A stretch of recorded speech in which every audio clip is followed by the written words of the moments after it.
ஏச்சுகளையும் பேச்சுகளையும் வசைகளையும் வாங்கித்தான் வளர்ந்திருக்கிறோம். இன்றைக்கு புதிதாக சில கைகூலிகளை அனுப்பி இருக்கிறார்கள். அவர்கள் சொல்லுகிறார்கள், ஏதோ ஒரு கடப்பாறையை கொண்டு வந்து திராவிட கட்டிடத்தை இடித்து விடுவோம் என்று பிதற்றிக் கொண்டிருக்கிறார்கள். தம்பி, அது கடப்பாறை இல்லை, நீ கையிலே வைத்திருப்பது குண்டு ஊசி. இது கட்டிடம் இல்லை, உயர்ந்து நிற்கிற குன்றம். ஒரு நாடு முன்னால் மட்டுமல்ல, உன் பாட்டனுக்கு பாட்டன் வந்தாலும் எங்கள் மலையை அசைத்து விட முடியாது. ஈரோட்டு மக்கள் எல்லாம் கொஞ்சம் பயந்து கொண்டிருக்கிறார்கள். என்ன நடக்குமோ என்று நினைக்கிறார்கள். கர்ப்பிணி பெண்களே நடமாடாதீர்கள், குழந்தைகளே வீட்டை விட்டு வெளியே போகாதீர்கள். முன்பெல்லாம் யாராவது பூச்சாண்டி வரப்போகிறான், பிள்ளைகளே போகாதீர்கள் என்பது போல இப்போது ஈரோட்டில் எல்லா வீட்டிலும் மக்கள் சொல்லவில்லை. வேடிக்கை என்ன தெரியுமா? அந்த கட்சிக்காரர்களே சொல்கிறார்கள், மக்களே நீங்கள் வெளியே வராதீர்கள், பிள்ளைகளே வெளியே வராதீர்கள், இந்த விளக்கு கம்பத்தை எல்லாம் நிறுத்தி விடுங்கள், பாருங்கள் எங்கே பார்த்தாலும் எரிகிற இந்த விளக்கும் வெளிச்சமும் வேண்டாம் வேண்டாம், ஏனென்றால் எங்கள் தொண்டர்கள் விளக்கு கம்பத்திலே ஏறி ஏறி பழகிவிட்டார்கள் என்று சொல்லுகிற கட்சிகளுக்கு இடையிலே நான் சொல்லுகிறேன், அந்த ஈரோட்டு மாநாடு 1948 நடைபெற்ற ஈரோட்டு மாநாடு ஒரு வரலாற்று சிறப்பு மிக்கது. அந்த மாநாடு தான் பட்டுக்கோட்டை அழகிரி அவர்கள் கடைசியாய் கலந்து கொண்ட மாநாடு. அந்த மாநாடு தான் பெரியாரும் அறிஞர் அண்ணா அவர்களும் சேர்ந்திருந்த காலத்தில் கடைசியாய் சேர்ந்து நடத்திய மாநாடு. அந்த மாநாட்டிலே தான் பெரியார் சொன்னார், என்ன இருந்தாலும் தந்தைக்கு வயதாகிவிட்டால் தனையனிடம் பொறுப்பை ஒப்படைக்க வேண்டும் இல்லையா? எனக்கு வயதாகிவிட்டது, நான் இதோ இந்த பெட்டியை, இந்த பணப்பெட்டியை, இந்த பெட்டி சாவியை என் தனையன் அண்ணாதுரையிடம் கொடுத்து விடுகிறேன் என்று பெரியார் சொன்ன மாநாடு அதுதான். அண்ணா தனக்கே உரிய குறும்போடு சொன்னார், பெரியார் பெட்டி சாவியை கொடுத்து விட்டது உண்மைதான், ஆனால் பெட்டியை அவர்தான் வைத்திருக்கிறார் என்றார். அதுதான் பெரியார். எனவே அந்த 48 தான் அண்ணா சொன்னார், தேர்தலிலும் நிற்க வேண்டிய தேவையை மறைமுகமாக உணர்த்தினார். திமுக கழகம் தொடங்கும் போது தேர்தல் பற்றிய கனவுகளோடு அல்ல, ஆட்சிக்கு வருவோம் என்கிற சிந்தனையோடு அல்ல, மக்களுக்கு தொண்டாற்றுவதற்காக மட்டுமே புறப்பட்ட இயக்கம் 1956 ஆண்டு திருச்சியிலே நடைபெற்ற மாநாட்டில் தேர்தலில் நிற்கலாமா வேண்டாமா என்று வந்திருக்கிறவர்களிடத்திலே ஒரு தேர்தல் நடத்தினார்கள். 56,000 பேர் தேர்தலில் நிற்க வேண்டும் என்றும் 4,000 பேர் வேண்டாம் என்றும் வாக்களித்தார்கள். நீங்கள் எண்ணி பாருங்கள், இப்போது வருகிற கூட்டம் பெரிய கூட்டம் என்கிறார்களே, 56 திருச்சியில் 60,000 பேரை கூட்டிய ஆற்றல் மிகுந்த கட்சி நம்முடைய திராவிட இயக்கம். அந்த தேர்தல் நடைபெற்று அன்றைக்கு அவன் தொண்டர்கள் அடித்த தேர்தல் தீர்ப்பின்படிதான் 57 நாம் தேர்தலிலே நின்றோம். எதற்கு சொல்லுகிறேன் என்றால், நாம் ஆடுகிற காலங்களிலே எல்லாம் மக்களுக்கு தொடர்ந்து நன்மை செய்து கொண்டிருக்கிறோம். புதுமை பெண் திட்டம் என்பதும், நான் முதல்வன் திட்டம் என்பதும், பெண்களுக்கு மகளிருக்கான அந்த உரிமை தொகை திட்டம் என்பதும் போகிற போக்கில் வேடிக்கையாக நடத்திவிடக்கூடிய திட்டங்கள் இல்லை. மகளிர் உரிமை திட்டங்களை நீங்கள் வாக்குகளுக்காகத்தானே செய்கிறீர்கள் என்கிறார்கள். அப்படியே செய்தாலும் ஒன்றும் தவறில்லையே. மக்களுக்கு நன்மை செய்துவிட்டு வாக்கு கேட்பது எங்கள் உரிமை, நன்மை செய்வது என் கடமை, வாக்கு கேட்பது நம் உரிமை. ஆம், மக்களுக்கு நன்மைகளை செய்கிறோம், செய்துவிட்டு நீங்கள் எங்களுக்கு வாக்குகளை தாருங்கள் என்று உரிமையோடு கேட்கிறோம். ஆனால் தேர்தலுக்காக சில திட்டங்களை நாம் கொண்டு வருவதில் பிழை இல்லை. நாம் செய்கிற திட்டங்கள் எல்லாம் தேர்தலுக்கு ஆனவை இல்லை என்பதையும் மக்கள் அறிந்திட வேண்டும். இந்த தொகுதிக்கு, குறிப்பாக இந்த வார்டுக்கு, 42வது வார்டுக்கு என்னென்னவெல்லாம் திமுக கழகத்தின் சார்பில் செய்யப்பட்டிருக்கிறது என்பதை இங்கே பேசிய நம்முடைய சட்டமன்ற உறுப்பினர் எபினேசர் அவர்கள் எடுத்து சொன்னார். என்ன சிறப்பு என்றால், இந்த தொகுதிக்கு, இந்த வார்டுக்கு செய்திருக்கிற சிறப்பை இந்த வார்டில் வந்து சொல்வதுதான் சிறப்பு. ஏனென்றால் அவர் திருச்சியிலே போய் பேசினார். அவர் உண்மை பேசுகிறாரா, செய்தாலும் செய்திருப்பார், அல்லது போகிற போக்கில் சொல்லுகிறார் என்று கருதலாம். இந்த இடத்திலேயே நின்று சொன்னால், செய்திருந்தால் மட்டும்தான் சொல்ல முடியும். அதுதான் திமுக கழகத்தினுடைய அடிப்படையான செய்தி. ஒரு வார்டுக்கு என்றால், ஒரு தொகுதிக்கு, ஒரு மாவட்டத்திற்கு, இந்த நாட்டுக்கு இந்த அரசு என்னவெல்லாம் செய்திருக்கிறது என்பதை மீண்டும் நினைத்து பார்ப்பதற்கு நம்முடைய மாண்புமிகு துணை முதலமைச்சர் உதயநிதி அவர்களினுடைய பிறந்த நாளை நாம் பயன்படுத்தி கொள்ளுகிறோம். உண்மையாக சொன்னால், அவரை வாழ்த்துவதற்கு நமக்கு எல்லோருக்கும் வியப்பும் விருப்பும் இருக்கிறது. ஆனால் அந்த வாழ்த்துக்காக மட்டும் கூட்டமில்லை. வாழ்த்து என்பதை அடிப்படையாக வைத்துக்கொண்டு நாம் செய்திருப்பவைகளை, செய்ய போகின்றவைகளை எடுத்துச் சொல்வதற்கும் இந்த பொதுக்கூட்டங்கள் நமக்கு உதவுகின்றன. உண்மையாக நம்முடைய மாண்புமிகு துணை முதலமைச்சர், அல்லது அன்பும் பாசத்தோடும் நான் சொல்வதென்றால், தம்பி உதயநிதி அவர்கள் பல புதிய மாதிரிகளை உருவாக்கி கொண்டிருக்கிறார். அவருடைய உடையிலே இருந்து, அவர் பழகும் விதத்திலே இருந்து, அவர் செய்யும் செயல்களிலே இருந்து பல புதிய முன்னோட்டங்களை அவர் கொண்டு வந்து கொண்டிருக்கிறார். நீங்கள் எண்ணி பாருங்கள், பிற மாநிலங்களினுடைய முதலமைச்சர்கள், துணை முதலமைச்சர்களை பாருங்கள். யாரும் தம்பி உதயநிதியைப் போல இவ்வளவு எளிமையாக உடை அணிந்து கொண்டு வருகிறவர்கள் யாரும் இல்லை. அது வெறும் எளிமை அல்ல, பழமையை உடைத்து எரிகிற ஒரு நவீனத்துவத்தினுடைய அடையாளம். திமுக கழகம் என்பதே நவீனத்துவத்தின் அடையாளம்தான். புறையோடி போயிருந்த, காலகாலமாக இங்கே இறுகி போயிருந்த பழமை வாதங்களை உடைத்திருக்கிறது. அதைத்தான் நம்முடைய மாவட்ட செயலாளர் அவர்களும் தன்னுடைய உரையிலே சொன்னார். பழமைகளை உடைத்து எறிந்து புதுமையை நோக்கி நகர்த்திய இயக்கம் திராவிட இயக்கம். ஆனால் இப்போது என்ன செய்து கொண்டிருக்கிறார்கள்? ஒன்றிய அரசில் இருக்கிறவர்கள் இருக்கிற புதுமைகளை தகர்த்து மறுபடியும் பழமையை நோக்கி நகர்த்தி கொண்டிருக்கிறார்கள். எப்படி அது நடக்கிறது? அவர்கள் என்ன தவறாக கணக்கு போடுகிறார்கள் என்றால், கோயிலை முன்வைத்தால், பக்தியை முன்வைத்தால், ஆன்மீக செய்திகளை முன்வைத்தால் நாம் இந்த வாக்குகளை எல்லாம் பெற்றுவிட முடியும் என்று கருதுகிறார்கள். எப்போதும் நாம் மறுப்பதில்லை. நான் பல கூட்டங்களில் சொல்லியிருக்கிறேன், தமிழ்நாட்டிலும் பிற மாநிலங்களைப் போல கடவுள் நம்பிக்கை உடைய மக்கள் தான் அதிகம். என்னை போல கருப்பு சட்டைக்காரர்கள் எண்ணிக்கையிலே குறைவுதான். கடவுள் நம்பிக்கை உண்டு. ஆனால் நம்முடைய அருமை பிஜேபி நண்பர்களுக்கு புரியாத ஒரு செய்தி என்ன என்றால், இன்றைக்கு வரைக்கும் அவர்களுக்கு புரியவில்லை. நம்முடைய மக்கள் எல்லா கோயில்களுக்கும் போவார்கள், ஆனால் திரும்ப வந்து திமுகவுக்குத்தான் வாக்களிப்பார்கள்.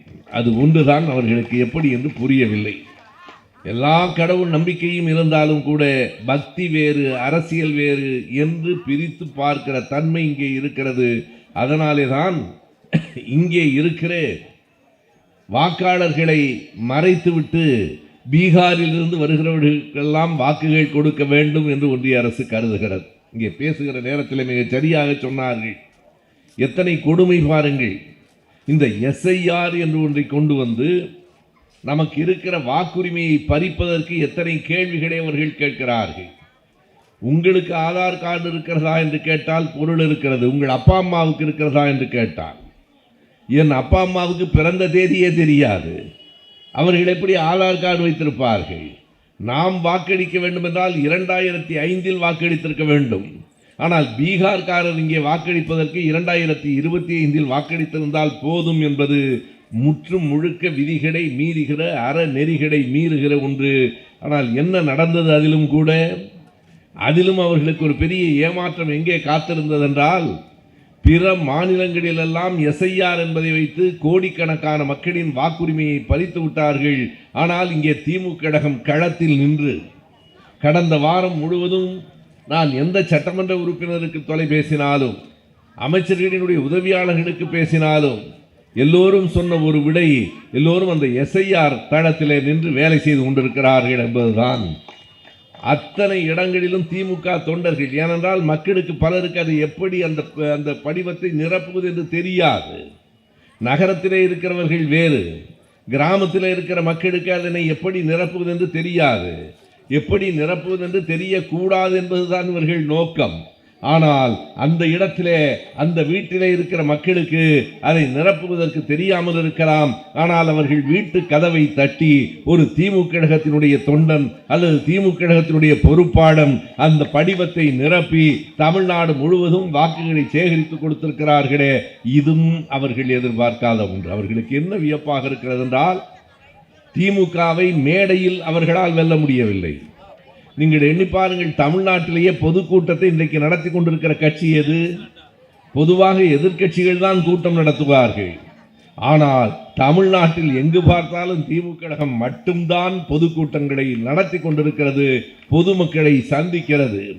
எனவே திமுகவை மேடையில் வெற்றி பெற முடியவில்லை, திமுகவை எழுத்துகளில் வெற்றி பெற முடியவில்லை, திமுகவை தேர்தலில் வெற்றி பெற முடியவில்லை, திமுகவை எஸ்ஐஆர் படிவத்தை நிரப்புவதில் கூட வெற்றி பெற முடியவில்லை என்கிற அளவுக்கு பணியாற்றுகிறவர்கள் இந்த கழகத்தில் இருக்கிறார்கள்.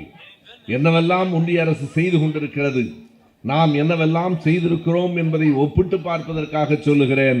இன்றைக்கு புதிதாக ஒரு திட்டத்தினுடைய பெயரை அறிவித்திருக்கிறார்களே, அந்த திட்டத்தினுடைய பெயரை தமிழ்நாட்டில் யாராவது சரியாக சொல்லிவிட முடியுமா? என்னை போல அதையே ஒரு வேலையாக வைத்துக்கொண்டு மனப்பாடம் செய்து கொண்டு வந்தால் மட்டும்தான் விக்சித் பாரத் ராம்ஜி யோஜனா என்று சரியாய் சொல்ல முடியும். இதற்கு என்ன பொருள்? விக்சித் பாரத் ராம்ஜி யோஜனா என்று அண்ணல் காந்தியடிகள் பெயரால் மகாத்மா காந்தியடிகள் தேசிய ஊரக வேலை திட்ட உறுதியளிப்பு திட்டம் என்பதைத்தான் இப்படி சொல்லுகிறார்கள். இதில் எதை கவனிக்க வேண்டும் என்றால் மொழியை மட்டும் அவர்கள் மாற்றவில்லை. இந்த திட்டம் கொண்டு வரப்பட்டது பிரதமர் மன்மோகன் சிங் அவர்களின் காலத்தில்.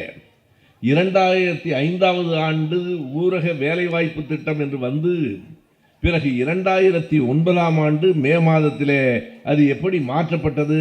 2005 மேயிலே வந்தது. 2009 அக்டோபர் 2 காந்தியடிகள் பிறந்த நாளில் அந்த திட்டத்தினுடைய பெயர் எப்படி மாற்றப்பட்டது என்றால் மகாத்மா காந்தி தேசிய ஊரக வேலைவாய்ப்பு திட்டம் என்று மாற்றப்பட்டது. கவனமாக அந்த பெயரை மாற்றி இருக்கிறார்கள். வெறும் மொழியை மட்டும் மாற்றவில்லை, காந்தியார் பெயரை மாற்றி இருக்கிறார்கள். காந்தியாரை உலகத்தை விட்டு அகற்றியவர்கள் அவர் பெயரை கூட அகற்றிவிட வேண்டும் என்று கருதுகிறார்கள். என்ன பெயர் வைத்திருக்கிறார்கள்? ராம்ஜி யோஜனா என்றால் என்ன? இன்றைக்கு ஒன்றிய அமைச்சர் ஒருவர் நாடாளுமன்றத்தில் சொல்லுகிறார், நாங்கள் ராமர் பெயர் வைத்தால் அதை எதிர்க்கிறீர்களே என்று.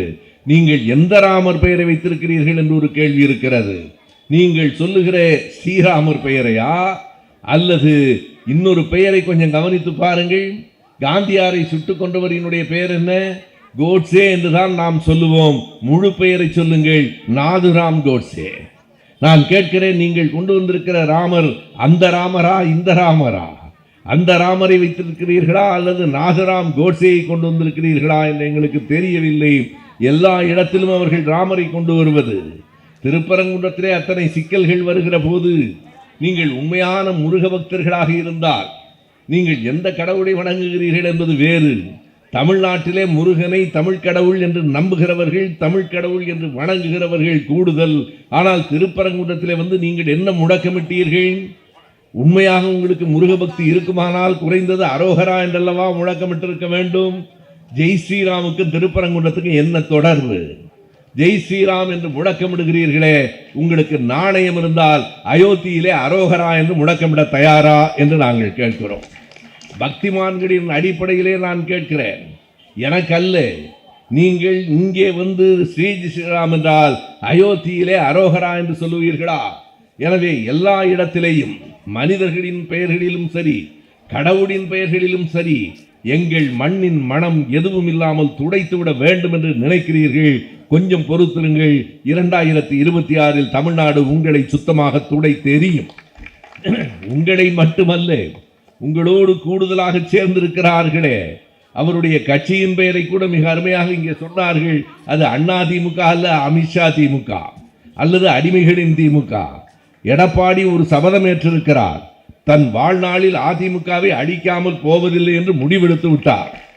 நமக்கெல்லாம் இருக்கிற கவலை, உண்மையாகவே என்னை போன்றவர்கள் என்ன கருதுவோம் என்றால், திமுக தான் ஆளுங்கட்சியாக இருக்க வேண்டும், ஆளுங்கட்சியாக வரும், குறைந்தது அதிமுக எதிர்கட்சியில் இருக்க வேண்டும் என்று நாம் கருதுகிறோம். ஒரு மேடையிலே நான் முதலமைச்சர் அவர்கள் இருக்கிற போதே சொன்னேன், நீங்கள் இந்த நாட்டை மட்டுமல்ல கொஞ்சம் கருணை கூர்ந்து அதிமுகவையும் காப்பாற்றுங்கள் என்று. ஆனால் இப்போது என்ன நிலைமை என்றால், முதலமைச்சர் நினைத்தாலும் இனிமேல் அதிமுகவை காப்பாற்ற முடியாது போல இருக்கிறது. இப்போதே அவர்கள் சொல்லுகிறார்கள், என்ன இருந்தாலும் 2வது இடத்திற்கு வேறு யாரும் வந்துவிட முடியாது. புரிகிறதா? போட்டி 2வது இடத்துக்கு தான் நடக்கிறது. முதல் இடம் முடிவாகிவிட்டது. 2வது இடம் யாருக்கு என்பதிலே அவர்களுக்குள்ளே போட்டி நடக்கிறது. ஆகையினாலே நீங்கள் வருகிற தேர்தலிலே திமுக கழகம், நான் உண்மையாக நினைத்து பார்க்கிறேன், 2001 மே மாதம் 7ஆம் நாள் தமிழகத்தின் வரலாற்றில் இன்னொரு புதிய தொடக்கம்.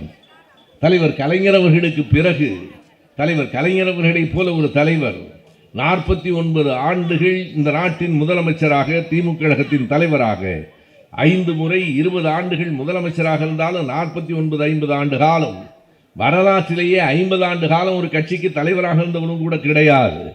நீங்கள் மன்னர்களாக இருந்தவர்களினுடைய வரிசையை வரலாற்றிலே பார்த்தால், நான் அறிந்த வரையிலே அவுரங்கசீப் மட்டும்தான் 50 ஆண்டு காலம் மன்னனாக இருந்தான்.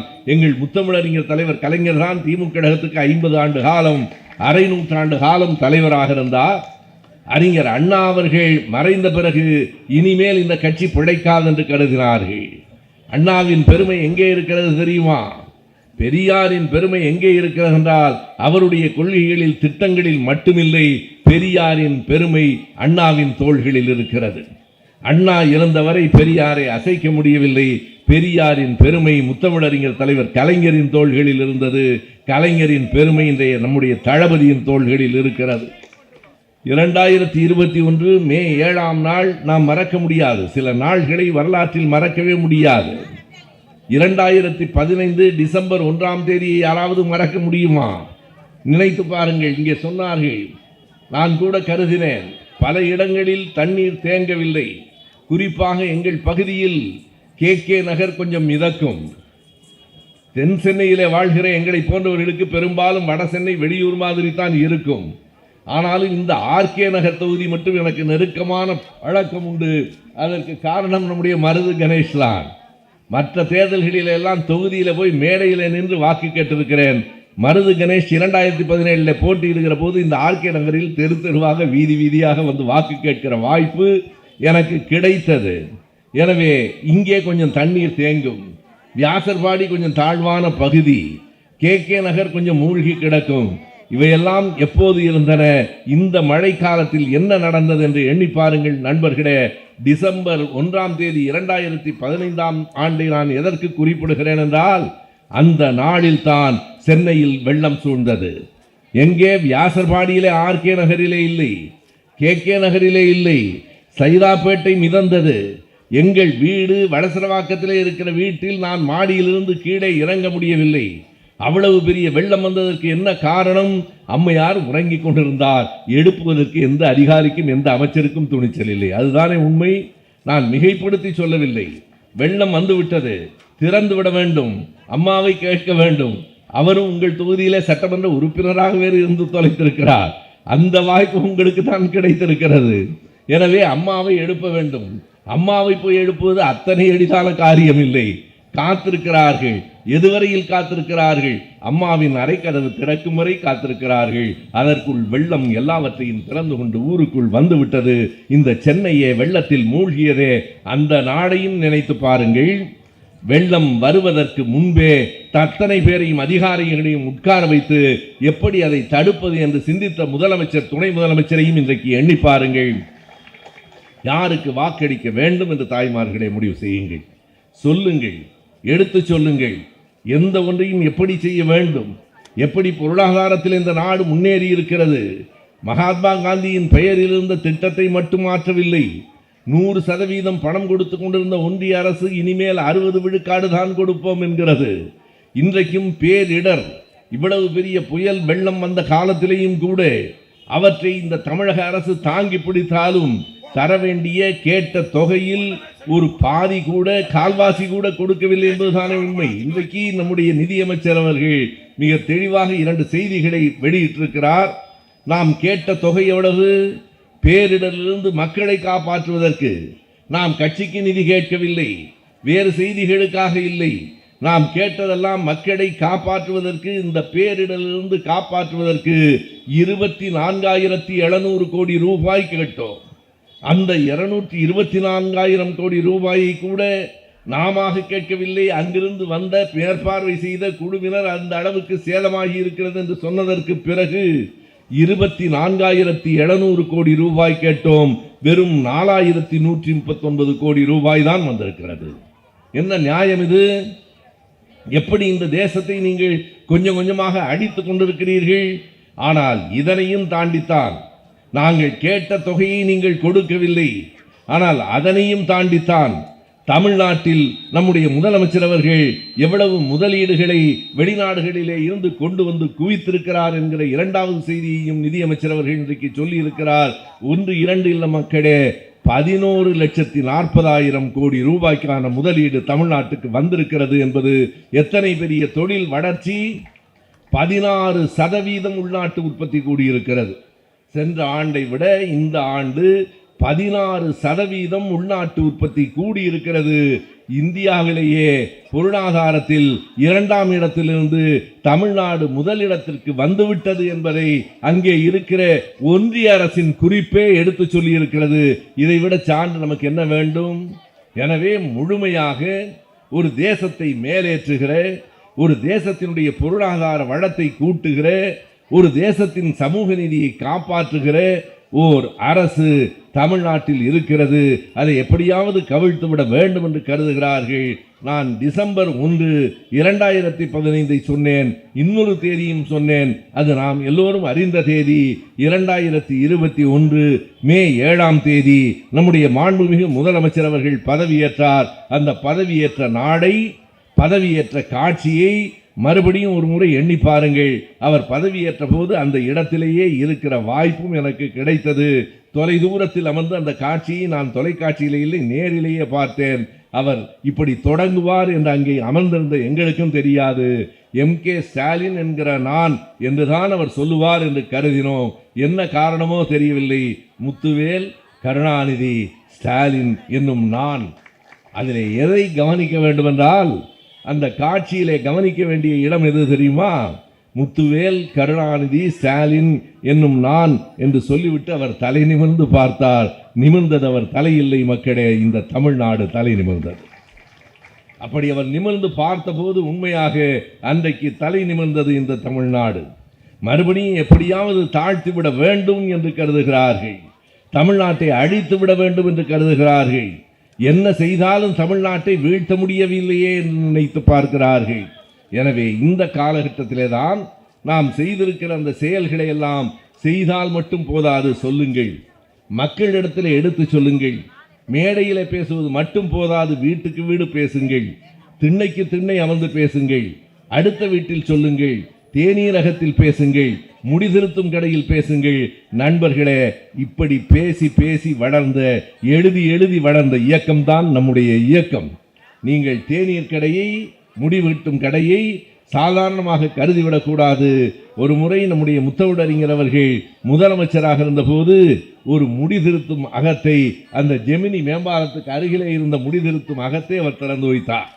அப்போது முதலமைச்சர் சொன்னார், ஒரு முடிதிருத்தும் நிலையத்தை திறப்பதற்கு முதலமைச்சர் போகலாமா என்று. அதிலேயே அவருடைய குரலில் அந்த ஆணவம் தெரிகிறது பாருங்கள். முடிதிருத்தும் கடையை திறந்து வைப்பதற்கு முதலமைச்சர் போகலாமா என்று கேட்டார். அதற்கு தலைவர் கலைஞர் மிக நிதானமாக விடை சொன்னார். இங்கே நம்முடைய மாவட்ட செயலாளர் பேசுகிற போது தொலைக்காட்சி விவாதங்களிலே மிக கடுமையாக சிலர் பேசினாலும் சுபவி பொறுமையாக கேட்டுவிட்டு பதில் சொல்லுவார் என்பார். அதை நான் கலைஞரிடத்திலே கற்றுக்கொண்டேன் என்று சொல்லலாம். நான் கலைஞருக்கு அருகில் 10 ஆண்டுகள் இருந்தேன். ஒரு கவிதையிலே எழுதியிருக்கிறேன், 10 ஆண்டுகள் தலைவா உன் பக்கம் இருந்தேன், உன்னை பார்த்து கொண்டிருந்ததாய் பலரும் நினைத்தார்கள், இல்லை நான் உன்னை படித்து கொண்டிருந்தேன் என்று எழுதினேன். எவ்வளவு நிதானமாக அவர் விடை சொல்லுவார் என்பதற்கு ஒன்றை சொல்லுகிறேன். அவர் சொன்னார், முடிதிருத்தும் நிலையத்தை முதலமைச்சர் திறக்கலாமா என்று நம்மையார் கேட்கிறார். பாவம், அவருக்கு இந்த தமிழ்நாட்டின் வரலாறும் தெரியாது, திராவிட இயக்கத்தின் வரலாறும் தெரியாது. தேநீர் கடைகளிலும் முடிதிருத்தும் நிலையங்களிலும் தான் எங்கள் திராவிட இயக்கம் வளர்ந்தது என்று அவர் சொன்னார். அங்கேதான் வளர்ந்தது, அங்கிருந்து தான் பேச்சுகள் தொடங்கின. ஏச்சுகளையும் பேச்சுகளையும் வசைகளையும் வாங்கி வாங்கித்தான் வளர்ந்திருக்கிறோம். இன்றைக்கு புதிதாக சில கைக்கூலிகளை அனுப்பி இருக்கிறார்கள். அவர்கள் சொல்லுகிறார்கள், ஏதோ ஒரு கடப்பாறையை கொண்டு வந்து திராவிட கட்டிடத்தை இடித்து விடுவோம் என்று பிதற்றி கொண்டிருக்கிறார்கள். தம்பி, அது கடப்பாறை இல்லை, நீ கையிலே வைத்திருப்பது குண்டு ஊசி. இது கட்டிடம் இல்லை, உயர்ந்து நிற்கிற குன்றம். ஒரு நாடு முன்னால் மட்டுமல்ல, உன் பாட்டனுக்கு பாட்டன் வந்தாலும் எங்கள் மலையை அசைத்து விட முடியாது. எத்தனை பேர் வந்து விட்டார்கள், நீ ஒன்றும் புதிதில்லை. எத்தனை பேர் எத்தனை காலமாய் பேசிக் கொண்டிருக்கிறார்கள். ஒரு நிகழ்ச்சியை நான் சொல்லுகிறேன். திருப்பூரிலே ஐயா பெரியார் அவர்கள் பேசினார். பெரியாரை பற்றி இன்றைக்கும் அவர்கள் கடுமையாக பேசிக் கொண்டிருக்கிறார்கள்.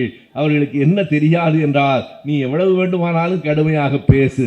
பெரியாரை கடவுள் நம்பிக்கை உடையவர்களும் கூட, நான் விமானத்தில் ஒருவரை சந்தித்தேன். அவர் நெற்றி நிறைய திருநீர், குங்குமம் போட்டு அவர் என் கையை பற்றி கொண்டு சொன்னார், உங்கள் பேச்சு எனக்கு ரொம்பவும் பிடிக்கும், பெரியாரையும் பிடிக்கும், உங்களையும் பிடிக்கும் என்றார். எனக்கே வியப்பாக இருந்தது. உங்கள் தோற்றத்துக்கும் பெரியாரை பிடிக்கும் என்று சொல்லுவதற்கும் ஒன்றும் பொருந்தவில்லையே என்றேன். அவர் எடுத்து சொன்னார் எனக்கு, என் தோற்றம், என் நம்பிக்கை, என் மதம், என் வழி. ஆனால் நான் இன்றைக்கு ஒரு அதிகாரியாக இருக்கிறேன் என்றால் அதற்கு பெரியாரும் திராவிட இயக்கமும் தான் காரணம் என்கிற நன்றி உணர்ச்சியோடு நான் சொல்லுகிறேன் என்றார். அந்த பெரியார் அவர்களை 1000 காலங்களாக அவர்கள் திட்டினார்கள். நான் சொல்லுவது நடந்த அந்த நிகழ்ச்சியை சொல்லுகிறேன் நண்பர்களே. 1950களிலே திருப்பூரிலே ஐயா பெரியார் அவர்கள் பேசுவதற்காக வருகிற போது இங்கே நான் பேசுவதற்காக வந்திருக்கிறேன். முதலமைச்சர் படம் இருக்கிறது, துணை முதலமைச்சர் படம் இருக்கிறது, நம் திமுக கழகத்தின் கொடி பறக்கிறது. ஆனால் அன்றைக்கு எதிரிகள் சிலர் அந்த மேடையிலே எழுதி ஒரு துணியை தொங்க விட்டிருந்தார்கள். நான் அந்த வரிகளை சொல்லுவதற்கு கடினமாக இருக்கிறது என்றாலும் நடந்தவைகளை வரலாற்றை நினைவுபடுத்த வேண்டும் என்பதற்காக சொல்லுகிறேன். என்ன எழுதியிருந்ததென்றால், இன்று மாலை இங்கே ஈவே ராமசாமி கழுதை பேசுகிறது எழுதியிருந்தது. இன்று மாலை இங்கே ஈவே ராமசாமி கழுதை பேசுகிறது. அந்த பேரணி வந்தவுடனே அதை பார்த்து தொண்டர்கள் கோபம் கொண்டு அதை கிழித்தெறிய போகிற போது பெரியார் நிதானமாக சொன்னார், ஏன் கோபப்படுறீங்க? அது வேலையில்லாத எவனோ எழுதியிருக்கிறான், நமக்கு வேலை இருக்கிறது. நாம் மக்களுக்கு தொண்டாற்ற வந்திருக்கிறோம், அவனுக்கு வேறு எந்த வேலையும் இல்லை எழுதியிருக்கிறான். ஆனாலும் யோசித்து பார்த்தீர்களா? பெரியார் கேட்டார். சரியாகவோ தவறாகவோ, புகழ் மிகுந்தோ வசைபாடியோ, நான் இங்கே பேசுவதற்கு அவனை அறியாமல் அவன் ஒரு விளம்பரம் செய்திருக்கிறான், அதை ஏன் கெடுக்கிறீர்கள் என்று கேட்டார். நாம் வருவதற்கு முன்பே அவன் எழுதி வைத்திருக்கிறான். எனவே இப்படித்தான் நண்பர்களே, அத்தனை வசைகளையும் ஏற்றுக்கொண்டு கல்லறிகளை சுமந்து கொண்டு அங்கே இருந்து வீசப்பட்டிருக்கிற சாணத்தை ஏற்றுக்கொண்டு அதற்கு பிறகும் இந்த மேடைகளில் தெருக்களில் நின்று மக்களின் முன்னால் மக்களுக்காக பேசிய இயக்கம் இந்த இயக்கம். இது ஒரு அறிவு இயக்கம். அதனுடைய தொடர்ச்சியாக இன்றைக்கு உச்சத்தில் உயர்ந்து நிற்பவர்தான் நம்முடைய உதயநிதி ஸ்டாலின். நான் அதை பேச்சுக்காக சொல்லவில்லை. எண்ணி பாருங்கள், எந்த கட்சி அறிவு திருவிழாவை நடத்தியது? எந்த தலைவன் அறிவு திருவிழாவை நடத்தினான்? வள்ளுவர் கோட்டத்திலே 10 நாள்கள் அறிவு திருவிழா என்று போட்டு வெறும் முற்போக்கு சிந்தனை உள்ள புத்தகங்களுக்கு மட்டுமே இடம் என்று அறிவிப்பதற்கு ஒரு துணிச்சல் வேண்டுமா இல்லையா? எல்லோரும் இதோ வரப்போகிறது ஜனவரி மாதத்திலே நம்முடைய புத்தக கண்காட்சி. ஏறத்தாழ 10 நாள்கள் நடைபெறும். 500-600 அரங்குகள் இருக்கும். அங்கே பகுத்தறிவு சிந்தனைகளும் இருக்கும், மூட நம்பிக்கைகளை வளர்க்கிற புத்தகங்களும் இருக்கும், பல்வேறு மொழிகளை சார்ந்த நூல்களும் இருக்கும். ஆனால் இங்கே உதயநிதி அவர்கள் என்ன அறிவித்தார் என்றால், இது அறிவு திருவிழா, முற்போக்கு சிந்தனை உள்ள புத்தகங்களுக்கு மட்டுமே இடம், 40 அரங்குகள், 10 நாள்கள். அதிலே நாங்கள் நடத்தி கொண்டிருக்கிற கருஞ்சட்டை பதிப்பகத்தினுடைய அரங்கமும் இருந்தது. நாங்கள் திமுக கழகத்தை போல ஒரு மிகப்பெரிய கட்சி இல்லை, அமைதியாய் ஆனால் திமுகவுக்கு ஆதரவாய் தொடர்ந்து பணியாற்றி கொண்டிருக்கிறோம். மேடையிலே கூட எனக்கு மாலையும் துண்டும் போர்த்துகிற போது ஒரு நண்பர் சொன்னார், நான் திமுகவில் இருக்கிறேன் என்பது மட்டுமில்லை, நான் நீங்கள் நடத்துகிற திராவிட பள்ளியில் மாணவனாகவும் இருக்கிறேன் என்றார். எனக்கு பெரிய மகிழ்ச்சி. திராவிட பள்ளியை எப்போது தொடங்கினோம்? கொரோனா சூழ்ந்திருந்த காலத்தில், நாடு முழுவதும் ஒருவர் முகத்தை ஒருவர் பார்ப்பதற்கு அஞ்சிய காலத்தில். இப்போது நம் வீட்டுக்கு யாராவது முகமூடியோடு வந்தால் அச்சப்படுவோம். 2020 முகமூடி இல்லாமல் வந்தால் அச்சப்பட்டோம். முகமூடி இல்லாமல் இருக்கிற யாரோடும் நாம் பேசுவதில்லை.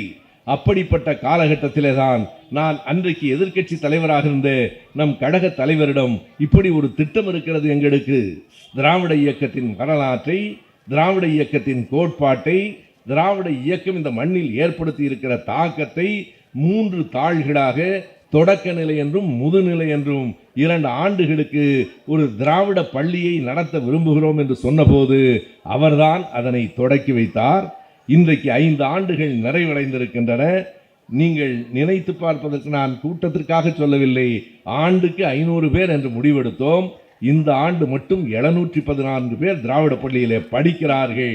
அடுத்தடுத்த தலைமுறைகள் திராவிடத்தை பற்றி வளரும். எதற்கென்றால் அப்படி ஒரு அறிவு இயக்கமாக, வெறும் சுயமரியாதை இயக்கம் அல்ல, அறிவு இயக்கமாக. அதனால்தான் பெரியார் சொன்னார், மானமும் அறிவும் மனிதருக்கு அழகு என்று.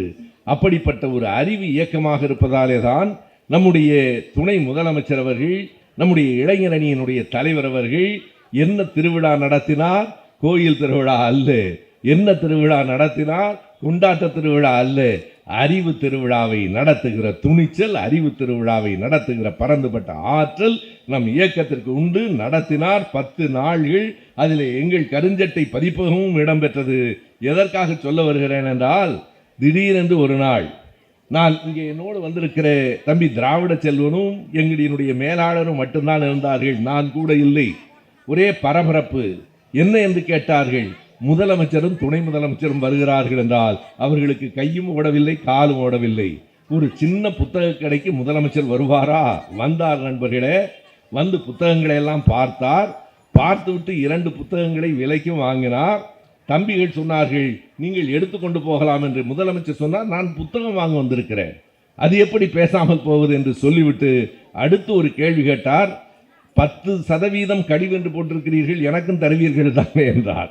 எனவே மக்களோடு மக்களாக புத்தகம் வாங்க வருகிற முதலமைச்சராக, புத்தகம் வாங்குகிற அரங்கத்தை நடத்துகிற துணை முதலமைச்சராக நான் இந்த இடத்தில் வெளிப்படையாக சொல்லுகிறேன். ஒன்றும் நாங்கள் பொய் சொல்லுவதில்லை.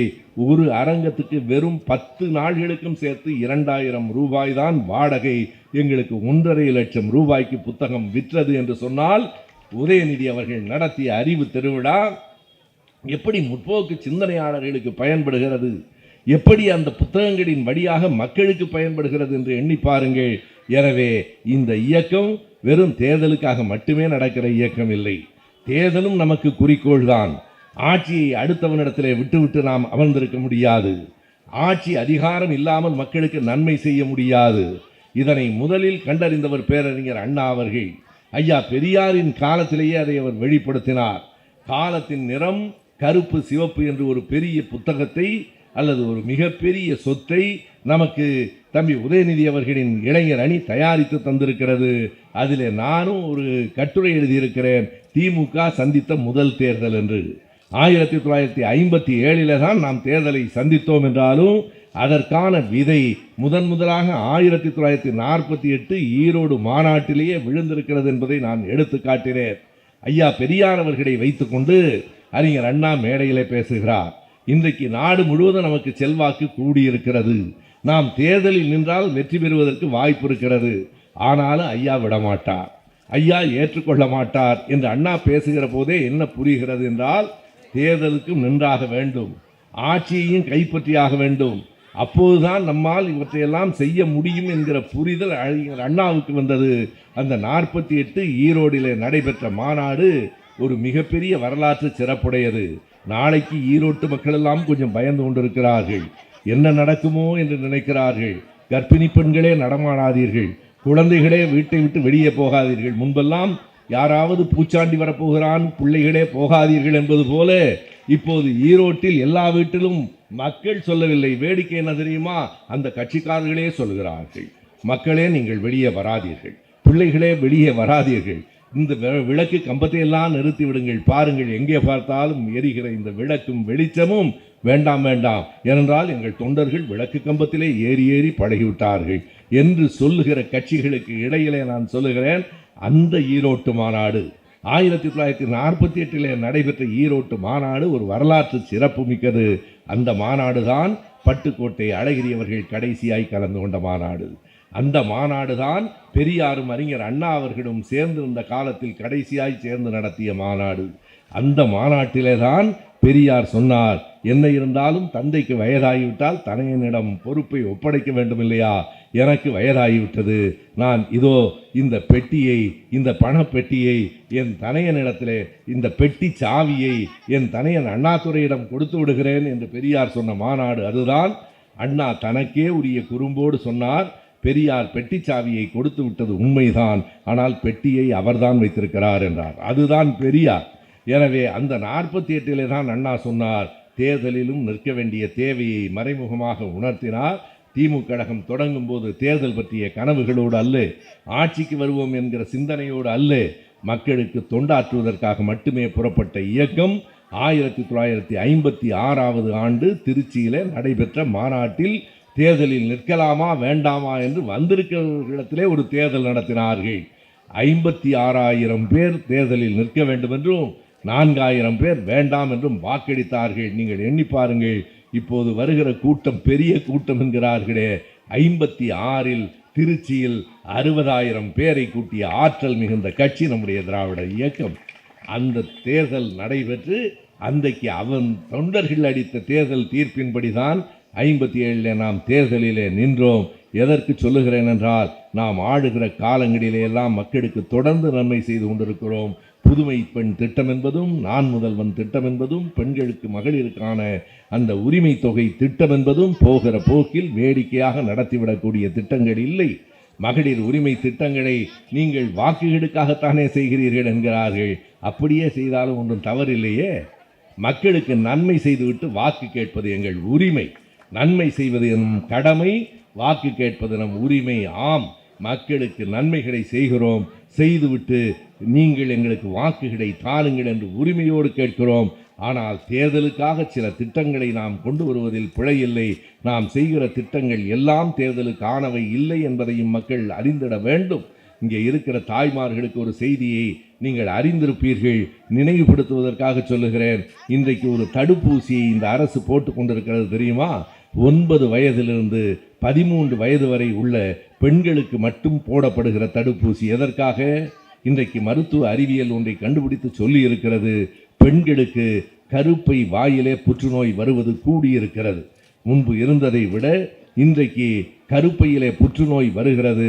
அதை தடுக்க வேண்டுமானால் 9 வயதுக்கும் 13 வயதுக்கும் உட்பட்டவர்களுக்கு அந்த தடுப்பூசியை போட வேண்டும் என்று. எதற்கு இதை சொல்லுகிறேன் தெரியுமா? இந்த திட்டத்தை இன்றைக்கு தமிழக அரசு நிறைவேற்றி கொண்டிருக்கிறது. இது வாக்குகளுக்காக இல்லை. ஏன் வாக்குகளுக்காக இல்லை என்று குறிப்பிடுகிறேன்? எண்ணி பாருங்கள். 9 வயதிலிருந்து 14 வயதில் இருக்கிற யாருக்கும் இந்த தேர்தலில் வாக்குரிமையே இல்லை. யாருக்கும் வாக்குரிமை இல்லை. நீங்கள் இன்னொன்றையும் எண்ணி பார்க்கலாம். 9லிருந்து 12 வயதில் இருக்கிறவர்களுக்கு அடுத்த தேர்தலிலும் வாக்குரிமை இல்லை. ஆனால் அதை பற்றி கவலைப்படவில்லை. நாங்கள் அடுத்த தேர்தலை பற்றி மட்டும் நினைக்கிறவர்கள் இல்லை, அடுத்த தலைமுறையை நினைக்கிற கட்சி இந்த திமுக கழகம். எனவேதான் அந்த திட்டத்தையும் கொண்டு வந்திருக்கிறோம். நீங்கள் எண்ணி பாருங்கள் நண்பர்களே. இன்றைக்கு ஒரு அறிவிப்பு வந்திருக்கிறது. கடந்த மாதம் ஒரு அறிவிப்பு வந்தது. இனிமேல் தமிழ்நாட்டில் எந்த இடத்திலும் காலனி என்கிற சொல்லே இருக்கக்கூடாது. ஏன்? காலனி என்பது ஒரு குறிப்பிட்ட மக்களை இழிவுபடுத்துகிறது. காலனி என்பது மறைமுகமாக சாதியை குறிக்கிறது. எந்த இடத்திலும் காலனி என்கிற சொல்லே இருக்கக்கூடாது என்று சட்டத்தை கொண்டு வந்த அந்த துணிச்சல் நம்முடைய முதலமைச்சருக்கு இருக்கிறது. இப்போது நேற்றைக்கு நம்முடைய சென்னை மாநகராட்சி ஒரு சின்ன திட்டத்தை தான் அறிவித்திருக்கிறது. அது சிறிய திட்டம்தான் என்றாலும் அதில் இருக்கிற மனிதநேயம், அதில் இருக்கிற அன்பை எண்ணி பாருங்கள். நீங்கள் மெரினா கடற்கரைக்கு போனால் பார்க்கலாம். அங்கங்கே படுத்துறங்கும் பிச்சை எடுக்கிற மக்கள், அங்கங்கே படுத்துறங்குகிற வாழ்வே இல்லாதவர்கள், அவர்களுக்கு ஒரு கட்டடம் கட்டி கொடுக்க வேண்டும் என்று ஒரு மாநகராட்சிக்கு தோன்றி இருக்கிறதே. 2400 சதுர அடிகளில் 86 லட்சம் ரூபாயில் கட்டிடம் கட்டப்பட்டு ஓர் இரவில் 80 பேர் தங்கிக் கொள்ளலாம், கழிப்பறை வசதியும் இருக்கிறது என்று அறிவித்திருக்கிற மாநகராட்சியும் நம்முடைய மாநகராட்சி தான் நண்பர்களே. மக்கள் மீது அன்பு கொண்டு, மக்கள் மீது நேயம் கொண்டு இன்றைக்கு நம்முடைய ஆட்சி, அது அரசாக இருந்தாலும் மாநகராட்சியாக இருந்தாலும் நகராட்சியாக இருந்தாலும் தொடர்ந்து நடந்து கொண்டிருக்கிறது. 1959ஆம் ஆண்டு முதலாக சென்னை மாநகராட்சியை திமுக கழகம் கைப்பற்றியது. அப்போது நமக்கு மேயர் என்பதே புதிய பதவி. நமக்கு ஒரு மேயர் கிடைத்து விட்டார் என்று மகிழ்ந்தோம். இன்றைக்கு 21 மாநகராட்சிகளிலும் நம்முடைய மேயர்கள் தான் இருக்கிறார்கள். அதிலும் ஒரு சிறப்பு என்ன தெரியுமா? 21 மாநகராட்சிகளில் 11 மாநகராட்சிகளில் பெண்கள் மேயர்களாக இருக்கிறார்கள் என்பதுதான் அதனுடைய சிறப்பு. எனவே அரசு தொடங்கி சின்ன ஊராட்சி வரைக்கும் எல்லா இடங்களிலும் பரவி நிற்கிற திமுக கழகம் ஒரு கோட்டையாக வலிமை பெற்றிருக்கிறது, ஆழ்ந்து காலூன்றி இருக்கிறது. இன்றைக்கு நேற்றைக்கு வருகிற கைக்கூலிகளால் திமுக கழகத்தை சிதைத்து விட முடியாது. திமுக நின்று நிலைக்கும். இருவண்ண கொடி என்றும் வானில் பறக்கும். குறித்து கொள்ளுங்கள், எத்தனை இருட்டாக இருந்தாலும் காலையில் உதயசூரியன் வானில் உதிக்கும். உதயசூரியன் உதிக்கும். இந்த நாட்டில் வெளிச்சம் பரவும். திமுக கழகம் என்றும் நின்று நிலைக்கும். எவனாலும் திமுக கழகத்தை அசைத்து விட முடியாது. 2026இல் இதுவரை நாம் பெற்றிராத வெற்றியை பெறப்போகிறோம். இதுவரையில் 184 தான் நாம் கூடுதலாக பெற்ற தொகுதி. குறித்து கொள்ளுங்கள், 26 200 தொகுதிகளை மக்கள் நமக்கு கொடுப்பார்கள். இந்த நல்லாட்சி தொடரும், தொடர வேண்டும். இப்போதே பரப்புரைகளை தொடருங்கள். நான் முதலில் குறிப்பிட்டது போல மேடை பேச்சுகள் மட்டும் போதாது. மக்களே பேசுங்கள், அடுத்த வீட்டில் பேசுங்கள், திண்ணைகளில் பேசுங்கள், தேநீரகத்தில் பேசுங்கள், முடிவெட்டும் நிலையங்களில் பேசுங்கள், நண்பர்களை சந்திக்கும் போது பேசுங்கள். திராவிட இயக்கம் நம் வாழ்வின் அடித்தளம். உதயசூரியன் வானில் உதிக்கிற காலத்திற்காக, மீண்டும் மீண்டும் உதயசூரியன் நிலைப்பதற்காக வாக்களியுங்கள். வாய்ப்புக்கு நன்றி. வணக்கம்.